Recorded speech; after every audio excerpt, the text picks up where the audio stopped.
So official welcome to this celebratory reading in honor of some new poetry collections by Emma McCoy, who is my fantastic student, and Margarita Pintado, who is my fantastic colleague. I like that I'm gesturing as if they're probably in different places on the screen for you than they are for me. And for me, with my new poetry collection too. It was really fun that all of us had poetry collections come out around the same time. And so we're really excited to get to celebrate together and to celebrate with you. So I posted a reminder on Twitter a little bit ago that this was happening. And I think I said something like our poetry reading, which is bilingual and time bending and playful, and you should come to this. So here you are at this poetry reading. So I hope that we deliver on that satisfactorily. I think at least my dear reading mates certainly will. I'm excited to hear them. So our first reader is Emma McCoy, who is my delightful student. I first got to encounter her work in a class that I was teaching called Retelling the Bible. And this student I hadn't encountered before came in, virtual class, started writing these incredible poems in a lot of closed forms. She is a sonnet fiend. And writing these poems that are incredible, using prophets, kind of exploding the idea of who gets to count as a prophet. And I sometimes was like shouting at the screen as I was reading her poems because they were just blowing my mind. So it has been such a gift to get to work with her. And I'm excited for you to hear poems from her newly published collection, In Case I Live Forever. So please welcome Emma. Thanks, Katie. That was a lovely introduction. If anyone's interested in more prophet poems, hopefully I'll have my first full-length book coming out sometime next year or the year after. It's my honors project this year. But this collection, In Case I Live Forever, happened when I was in Katie's poetry class, Intro to Poetry. And I really was meditating on what it would be like to live if you didn't have to worry about death. We're still in the middle of the pandemic when I was writing this. And what I did is I took different locations, different continents and countries, different time periods, and I picked the poetic form that was most popular there at that time, and I wrote a poem around it. And so this collection follows one character named Asharu who has conceivably lived forever.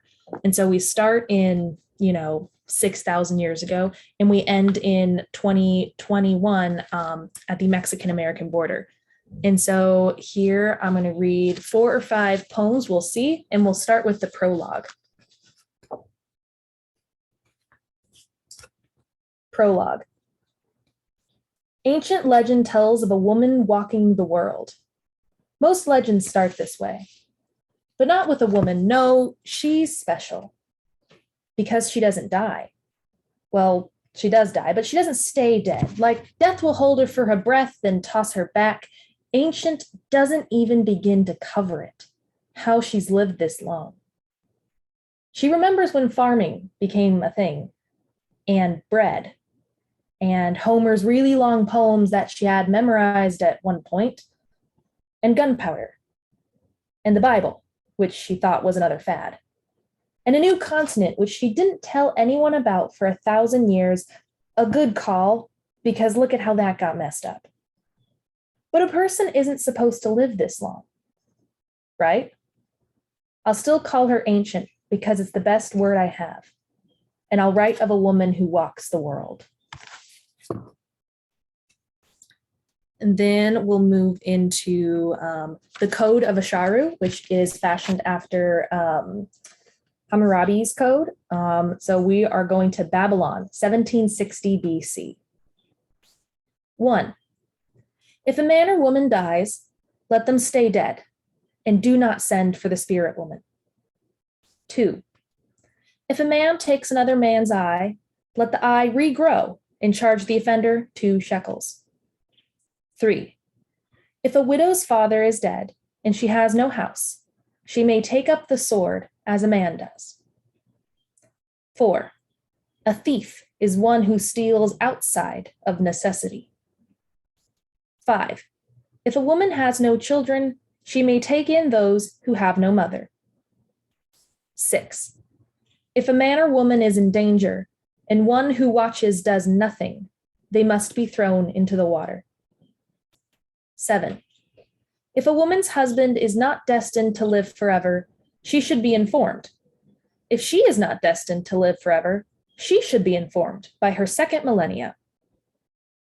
8. If a man breaks another man's bone, let the bone reset and charge the offender 3 shekels. 9. If the gates of hell are seen by a living person, let them be put to death rather than remember. 10. If time, when spent alone, becomes more expensive, charge less during wartime. 11. If a man kills another man, let the man come back to life and charge the offender 10 shekels. 12. If a woman's memory is taken from her, let her try and remember who to seek vengeance from. 13. If humans are more fragile than they seem, kill with reason and be ready to pay 10 shekels. 14. If the world becomes too small, set out alone and travel again to nowhere.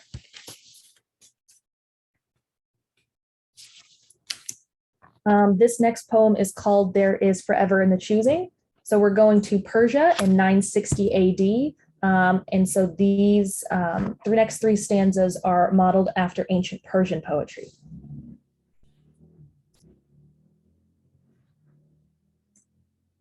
Look at the clouds, crying like an old man. They water my face and keep drifting. There is no force to stop it. Change upon change like shifting rain. The ground echoes my groaning. The immense weight of my love doubled on this earth. The thunderstorm can't match my intensity, the way I would raise the whole world. Eventually, I must tell my boys the secret. I will reveal it to them slowly, like the unfurling of a blossom. The great deception. Too early, too late. The mitigation of their broken hearts.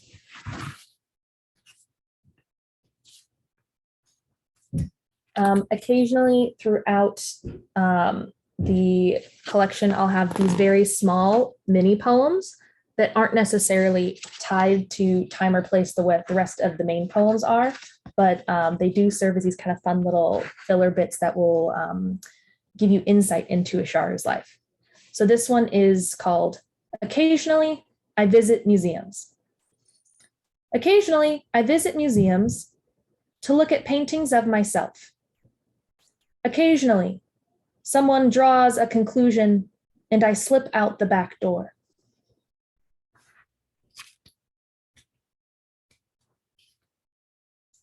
And then I think we'll do one more. The last poem here is called If I Only Had One Lifetime. And we're going to England in 1925. And so free verse started to become a little more popular during this time, but people would still be more intentional about the way that their stanzas were ordered. So we have 1, 2, 3, 4, 5, 6, 7 stanzas with 4 lines each. So there's no rhyme or meter, but we're still going to have still a more structured way to organize the stanzas. So this is England in 1925. If I only had one lifetime, I might have been a writer or a mother, or have opened a store in some small town somewhere and sell bread and fruit to the same people year after year. If I could only do it once, I know I'd have to choose. Stake a claim in the ground somewhere and stay in that ground somewhere. If my years were numbered, I'd like to think I'd be in love. Build a house and write and bake bread in the ground somewhere. Maybe the air would taste different and I'd walk a little faster. Maybe I'd avoid all the war I trip over, find some peace somewhere. I might try and get it right the first time, settle down in the ground somewhere and watch the dust on the porch shift every time spring comes. I'd sit on the nice sheets with fruit juice running down my chin, staining everything and leaving my pillow sticky. I'd forgive myself for a broken dish and wear a wedding ring with pride if I could only do it once. Thanks everyone for listening. Great. Thank you so much, Emma. That was wonderful. So I get to introduce Katie Manning, which I think everybody here knows her, but I know her also, and I love to introduce her. Katie is one of the greatest gifts I received when I accepted coming to Point Loma to teach. She's just been a great colleague, an inspiration, and I think I write more poetry because of being close to Katie. She's the real deal. She's a professor of writing at Point Loma, Nazarene University. She is the founding editor-in-chief of Whale Road Review, which is a stunning journal, poetry journal. She is the author of Tasty Other, which is the first book I read, and it blew my mind. I was pregnant when I was reading it, and it's an exploration of motherhood with all its light and also dark, right, difficulties. She's the author also of 6 fabulous chapbooks. Katie can write about anything. I cannot, so I admire that, which means that she can find meaning anywhere. Her poems are deep and light, moving and hilarious, sharp but soft, universal and very specific. She wanted to be a rhino when she was a little girl, but good for us, she just became a poet, a great one. And it's an honor and a joy for me to introduce her today and to get to hear some of the poems from her newest collection, How to Play. Thank you. I'm like teary now. I need to remind myself not to let you introduce me in the future, because I'm like, no, I don't want to cry before I read. Thank you. That was incredibly kind. It's just such a gift to get to be your colleague and to get to read with you both today. And thank you to everyone who is here with us. I was really sick when this book came out in the spring, so it's so fun to be well and to finally get to feel like we're getting to celebrate these publications together a few months later. That's good. So this is How to Play. I know several people who are here have seen it, but I just delight in this cover for one, because we got to hire one of my former students, Mark Garcia, to design it. And I have design credit on the cover with him, because I got to collaborate and talk about what pieces should be on the cover. And he came over to my house and took pictures of the game pieces. And then I had input on like what game pieces should be where and how big they should be and that kind of stuff. So it was really fun to get to work with him. It was the most input I've ever had on one of the cover designs. So you can't judge a book by its cover, but you can definitely admire this book cover as much as you want. Super fun. So the poems in this book are game poems. They're all, using board games and card games and dice games and all those kinds of games as a prompt for writing the poem. But of course, they're not about the games. And so I think for a while I was like, oh, some poems are grief poems and some poems are about memory or about relationships or about language, and I think all of that's true, but I think at some point I realized like, oh, these are all love poems. Like they're all ultimately poems about love, the people that you're with, sometimes a love maybe of language itself, but especially about the people that you play the game with. So So I'm just going to take a sampling of some of the different poems. The first one that I'll read for you is The Domino Effect, because I see that a couple of my lit students are here, and I talked to them yesterday about how much I love numerical significance in poems. And we read Sylvia Plath's Metaphors yesterday, which is a poem that has 9 syllables in each line and 9 lines. And I mean, I'm going to spoil it for you if you haven't read it, but it's a poem about pregnancy, and there's all of this 9 numerical significance in it. So this is The Domino Effect. It's not quite that intense about its numerical significance, but it does have 5 syllables per line. So, you know, I'm scoring properly in this domino game. The Domino Effect. The blue domino tin in the closet makes me think in multiples of 5. How many games did we play? 5, 10, 15, 20, 2,000? How many times did I sing you, help me Wanda, and listen to stories about how Grandpa always tried to block the game? I can't add these games and stories up to anything but a wish for more. Memories collapse into each other, a pile of your focused eyes large through your glasses, your hand hovering to place your last piece. So I start with a few poems for my granny, who was my childhood playmate. She took care of me while my mom was at work when I was very young. And at first I was a little nervous about doing that because my previous collection was all poems to and about my granny. And I thought, oh no, people are going to open this book and think like, wow, she's just going to write about her granny always and forever. And I might just do that, and that's fine. I love my granny. But it felt important to start there. And I think the book in some ways does sort of move, not quite in a chronology, but I'm going to skip a little bit forward, and I'm going to read a poem that was on Verse Daily yesterday, which was super exciting.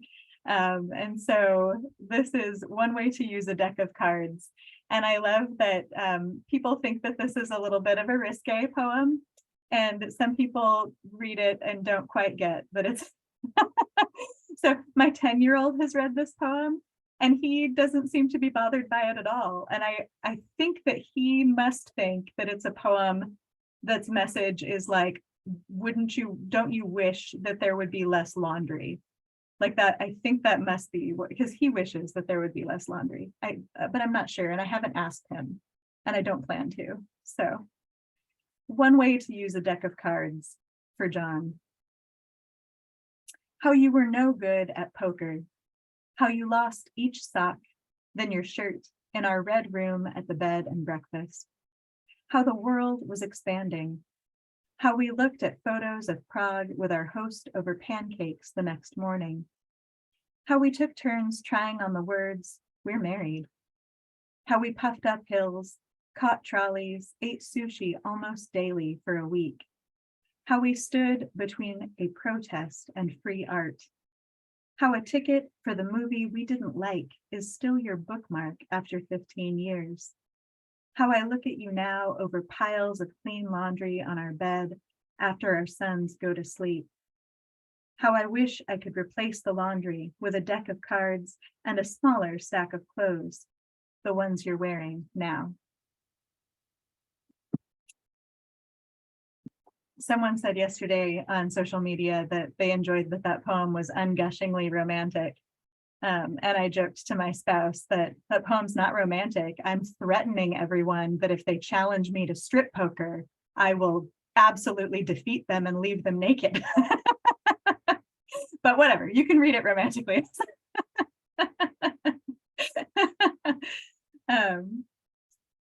The next poem I'll read, since Nate and Hope are here, I have a poem that is a King of Tokyo poem. And when I play King of Tokyo, I always think of you all. It's a game that we always describe it to people as Yahtzee with monsters.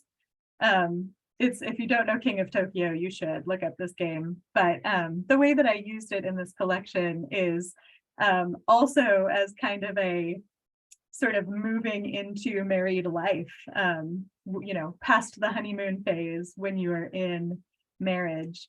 The character that I play when I'm in this game, it's like monsters competing to see who can be sort of king of the hill in Tokyo, and they're fighting with each other. My monster is called the Cyber Bunny, and it is a tiny pink bunny in this giant robot suit. So you will hear this. King of Tokyo, home expansion.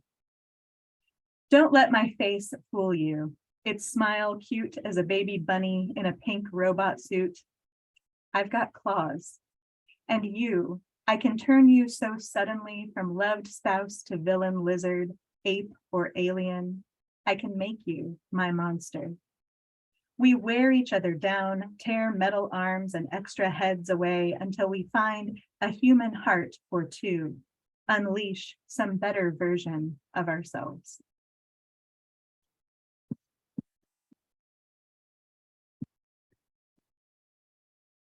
And the next one I'll share, I don't think it requires too much explanation. I think you're all familiar with the game Jenga. And I found myself connecting it with my experience of being postpartum after I had Julian. So this is called postpartum Jenga. I will say, when I wrote this, I was like, this poem's not very good. And I let it sit for a while. And I finally sent it out for publication with another batch of poems. And a journal picked it up and published it. And it's one of the poems that was the most shared of any I ever published on social media. Like, it just got shared and shared and shared. And so it definitely resonated with other people, I think, in other people's experiences in a way that shocked me. And it made me see my poem differently to know that other people were connecting with it. And it also made me feel a lot less lonely in my own experience. So this postpartum Jenga. I almost see myself shatter us both on the stairs. I almost see my arms slip and tumble him over the balcony to crack on the sidewalk below. I almost see him lying too still in his crib before I go to rest hand on back and make sure he's still breathing. And I almost see myself strapping him to the changing table so I can lie down and sleep for hours while he at least is safe. But I make myself breathe and feed and change and fear and slide each day off the calendar, wishing the time away and back at once. And I should have mentioned the form of that poem. I have the lines going back and forth. They're a little bit precariously balanced on each other, as you might expect for a Jenga pile. The next poem I'm going to read is Eliot's favorite poem in the book. It's about him, as you might expect, for Eliot's favorite poem in the book. So, and I was nervous about this one. I was nervous to share it with him because it includes a list of his fears that he shared with me. And I had written this poem and I was like, well, I'm going to share this with Eliot, but I wasn't sure how he would feel about me using a list of his, and he loved it. He was like, and he asks me to read it. If he knows I'm reading, he's like, will you read, the zombie dice poem? I'm like, okay, I'm glad that you're just comfortable with me reading this out everywhere, but he loves it. So, are you familiar with zombie dice?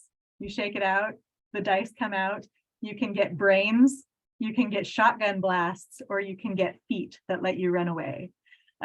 So that's enough to go on. This is zombie dice during election week. My 9-year-old lists out his fears: death, guns, Zool from Ghostbusters, drowning, horror movies, fires, zombies. Then he asks to play zombie dice. We roll brains, footprints, and shotgun blasts. He takes the risk to roll again and gets hit by 3 explosions, losing his little pile of brains and ending round 1 with his eyes on the empty patch of carpet in front of him. But his luck takes a turn in round 3 when tiny feet let him run and re-roll until he piles up 9 more brains at once and wins. We high-five over the mound of brains, and I laugh while he bounces with joy over his win, my loss. This is the closest I come to feeling joy too.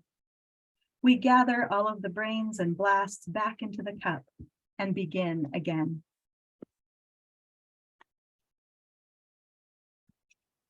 And I'm just going to read you 2 more short poems, the final ones in the collection.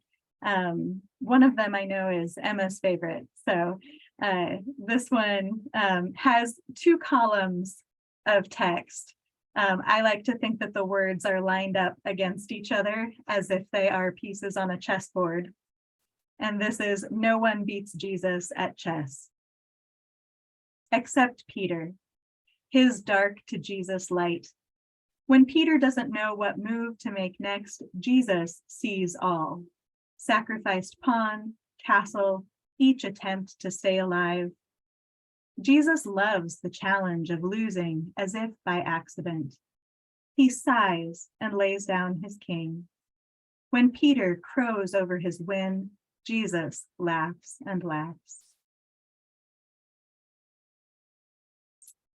And then the final poem I'll read is also for John. I dedicated the book to John. We, throughout our now 18 years of marriage, have played many, many games together, and have an extensive game closet in our hallway. So he certainly inspired a lot of these poems, and appears in many of them. So this final poem, "Cheating at Monopoly," for John. Do you remember when we got married during a game against your dad? I gave you $1 for a dowry. You gave me everything. Park Place, 2 railroads, a handful of houses. Our Scotty dog lost to the car in less than an hour, but after a lifetime of bank errors and beauty pageants, our game is the only one I remember. Thank you very much. Thanks, Katie. That was fantastic. I love all of your poems, but I just especially love the "No one beats Jesus at chess." I mean, I've told you this before, but every time I think about the line, Peter crows over his victory, I think about that once a month and I go, that's so good. And so just thank you for sharing your lovely poetry with us. I have the true pleasure of introducing Margarita Pintado, who not only has been my literature professor, but one of the women who have really inspired my poetry, because Margarita is one of those poets who you would call deliberate. I mean, every phrase and every word and every image in her poems just packs a punch. They leave you sitting there thinking, oh my gosh, did she just write that? She's the poet who writes about what you see when you walk out of the house, but she sees something different. And you're like, wow, I felt that, but I didn't see it. Her poems are delightful and haunting and joyful and playful, and they paint a picture that will never leave your mind. She is truly talented, amazing. She writes in Spanish and in English, and so today she will be reading in Spanish and providing a rough translation in English in the chat. Personally, I think that it sounds so much better in Spanish. Unfortunately, my Spanish is not quite good enough to understand all of it, but I will let her explain it. So Margarita, take it away. Thank you so much, Emma. What a beautiful introduction. Thank you so much. I feel the same way about you. You inspire me too. Yes, so this is my 3rd book. Like Katie, I also had the joy to design the cover of my book. It's a picture of my children in La Jolla Cove. This book is I feel it's very San Diegan. My previous book is very inspired on Arkansas because I was living there. And my first book, it's a combination between Puerto Rico and Atlanta because it was my first move from the island. And it's a lot about that change, right? I am very, it's not vulnerable, the word I'm looking for, affected by my surroundings, by my landscape. And it's kind of, my books are a testimony of these changes, right? These different places. I'm going to read a poem. The first one I'm going to read in Spanish is Ojo en Celo, which translates as Eye in Heat. I didn't read it in our PLNU book celebration because somehow it's a sexy poem. There's no people on the poem, but it's a little bit sexy. The first one in my books, they're always about writing, about how the poem is formed. And then I don't necessarily keep it on that topic, but I just realized that the first poems are always kind of about what writing is. So I'm going to share a rough translation in the chat. You have it right here. Right? You can see it, right?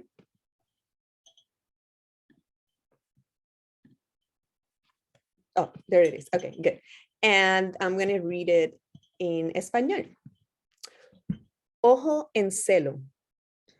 Para el ojo en celo y en brote de sequía, el azul del cielo disgregado en cada grano de arena, flamea en la retina que finge y eyacula sobre la orilla blanca de una página, el sueño mojado de un poema. The second poem, I'm going to share it now. It's Espantar unos pájaros, which I would translate as one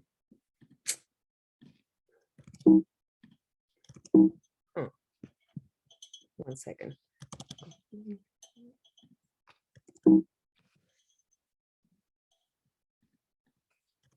I'm not being able to copy paste on the.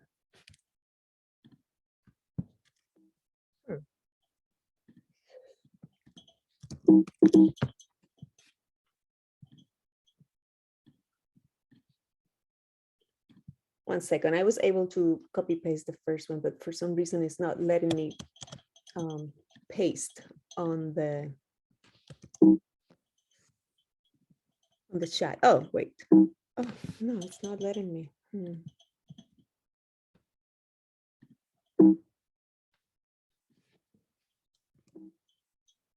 Oh, you think it's because of that? It might be too long. Okay, so I'm just gonna, I'm gonna put a little bit and then, yeah, I keep. Okay, yeah, that's it. So this is the first part, okay? And I'll just, when I'm done, I'll copy paste the next part. Okay, espantar unos pájaros. Or shooing birds. And I wrote this poem. I arrived to the beach and, seagulls were kind of annoying. And I was doing this with my hands constantly, just shooing birds and being with my kids and shooing birds. And I just kind of envisioned these poems while I was doing this with my hands, shooing those birds. Espantar unos pájaros. Llego a la playa para espantar unos pájaros. El aire azul me devuelve el recuerdo de tu rostro, limpio y humillado, como pidiendo perdón. Mis ojos se acostumbran a la devastadora claridad. Pretendo saber en dónde empieza el cielo, en dónde la tierra, en dónde nuestra historia.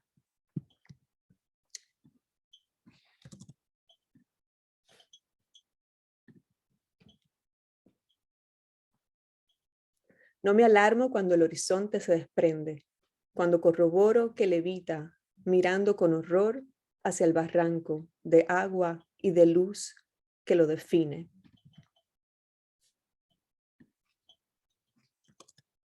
I'm sharing the second part now.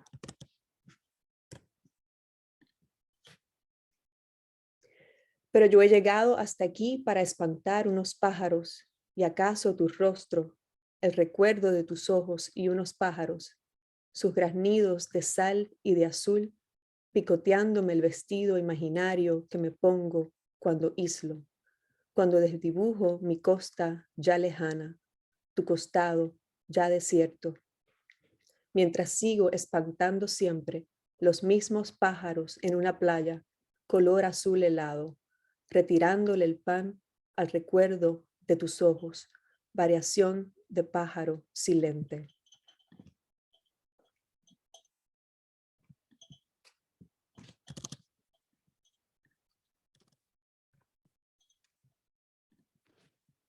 Desolada, he seguido, separando la paja del trigo, la ola de la espuma, la visión de la retina, para verme sin espejos, rota pero íntegra, iluminada por la contundencia fabricada de un reflejo.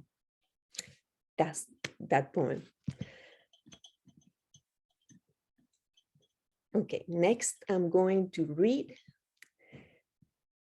The Tide, which is, it's not the title of my book. The title is Simultaneous at the Tide,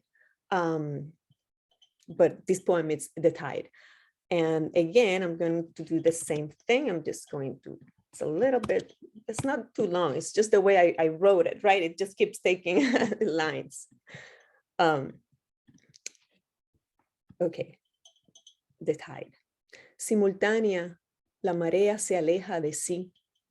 Parece desnuda la arena cada vez que se retira y se deshace de lo blanco. La marea escupe lo que no se adhiere a las reglas de su juego.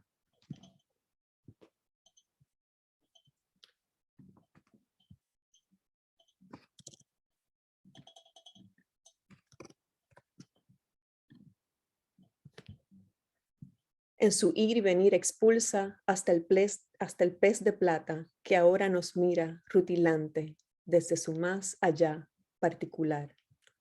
Se agita el paisaje, se llena de inútiles problemas.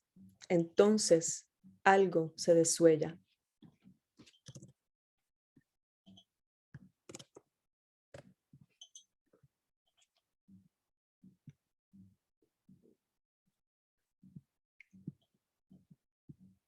Tomas mi mano para sentir mejor el vaivén del viento y ese miedo que te asalta cuando mi mirada imita al mar, cuando mi vaivén violenta tu delicado estar.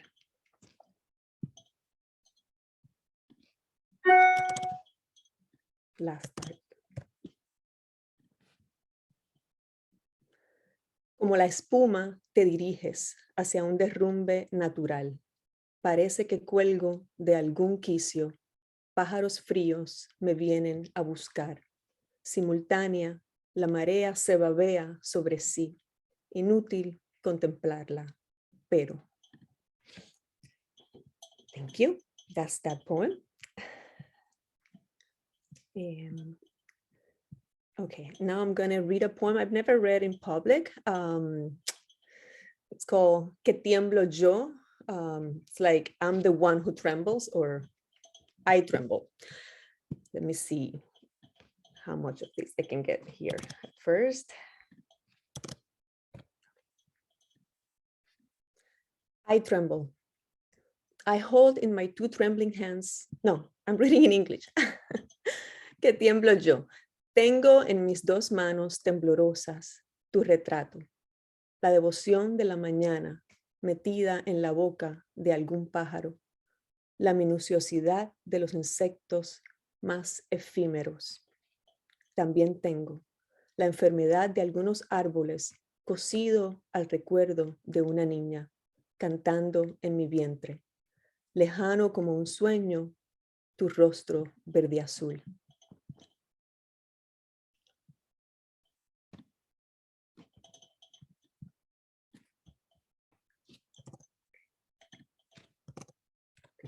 Last part.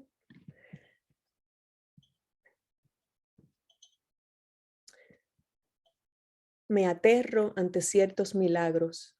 Hoy he entendido que no tiembla el universo, sino yo, que tiemblo yo. Al otro lado del mar, la voz de mi madre, inscrita para siempre en el pasado, repite que no es sabio ignorar la forma que el dolor te entrega. Gracias. And now, just one more. Uno más. I did read this one. Yes, I did read this one in our book party. Purple. I wrote this during the pandemic. I think you can get the sense of being home for too long and starting to lose it a little bit. Purple is púrpura. Oh, I didn't send it, sorry. There you go. Púrpura. En el encierro las formas se desplazan misteriosas. Por la casa un ruido aparece claramente púrpura. La piel es un accidente derramado en el sofá.